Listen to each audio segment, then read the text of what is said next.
Today, I am bringing you a review from the house of Calvin Klein, and it was a fragrance that was released this year and completely under the radar. Euphoria Amber Gold for men. Now, there is an Amber Gold for women that is not this fragrance. They are two separate fragrances. I am reviewing Amber Gold for men. The bottle looks like this. Amber Gold for men was released this year in 2018. And like I said, it really kind of went under the radar. There wasn't really much news about it. And if not for the fact that I found this in Ross for $40, I would have never known it existed. This kind of lives up to its name. This is an amber fragrance, and this is also a leather fragrance. Deep with leather, actually. So it's a 50-50 split. I get notes of vetiver, honey, amber leather, kind of herbally with like some sort of a chord going on. I get some cypress in there, a hint of citrus in the beginning, but pretty much the duration of this fragrance is an amber leather fragrance that ends up being pretty fresh than most ambers. Most ambers are more resinous, maybe a little vanilla touch or powdery ambers. This one is a leather amber, which kind of was different. Bottle and presentation, you see Euphoria. It's the same Euphoria bottle, but now in rose gold. It's a fingerprint magnet. This thing will attract all type of fingerprints all over the bottle, all over the rose gold trimming on the sides. The cap is pretty light. It's the same cap as all Euphorias. It has a pretty good sprayer. Not the biggest sprayer, not the, cheapest either. The box says in the same rose gold trimming Euphoria, Amber Gold for men, eau de parfum concentration.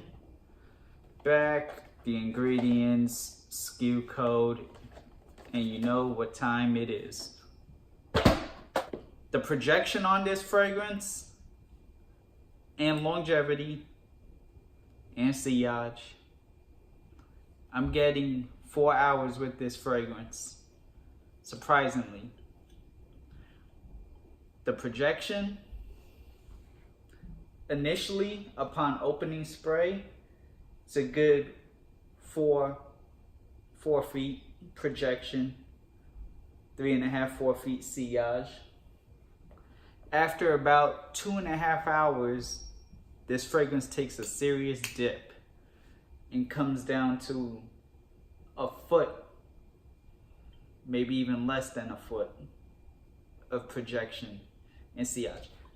It'll still be noticeable, so it's not going to become a skin scent. But it starts off pretty beastly with that citrus, fresh, vetiver, leather, amber, more amber than leather opening. And then as more of the leather comes in and the amber takes a back seat, it actually dies down on the projection and the sillage. Compliment factor on this. It was okay, but this is an amber leather fragrance. Usually doesn't really work too well for me, given my crowd and who I'm around. But it wasn't bad. They just really didn't say anything. A few of the compliments that I did get while out between work and just being out doing everything that I do were, hey, that smells good. Hey, that's different. That's a good one. But we're talking 3 or 4 compliments in the 8 times I wore this. So if you're really looking to turn the heads and, you know, make some noise and attract some people, you're not gonna get that out of this. I would recommend somebody over the age of 25 really wearing this. A mature 22, 23-year-old could get away with this. This is definitely a fall and winter fragrance. For a mature 22 and up, 25, you'll be great. And if you're like in your 30s, this is completely optimal for you, right up your alley. Those who are looking to get into niche, but aren't really 100% committed to what they really want to get into with some of the notes of like civet and, you know, different ouds and other types of leathers and ambers. This one still manages to be a really good designer niche kind of crossover.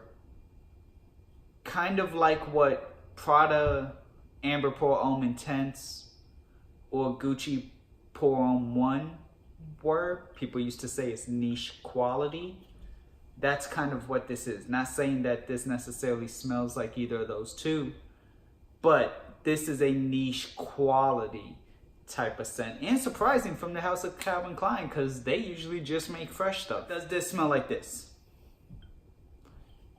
The answer? No.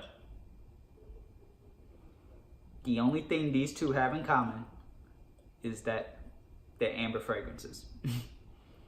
This is much more of a resinous amber, semi-vanilla amber.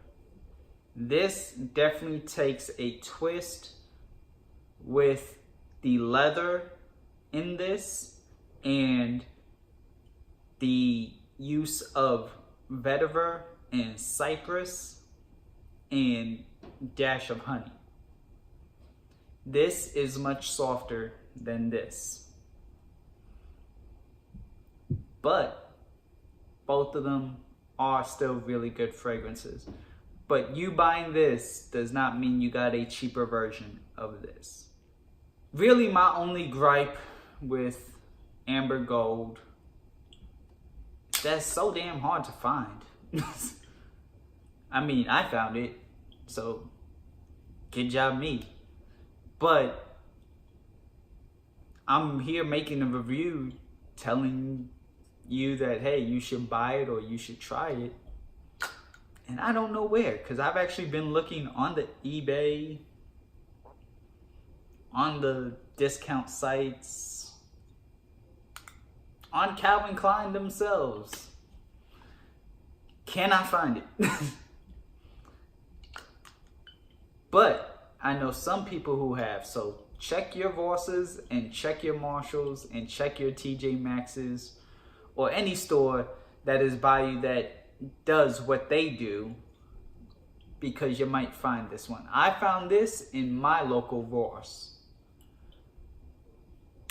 but that's not a guarantee that all the Vosses have this. I think it was Dollar and Cents who did a review on this before me, and he said he found his at Marshall's.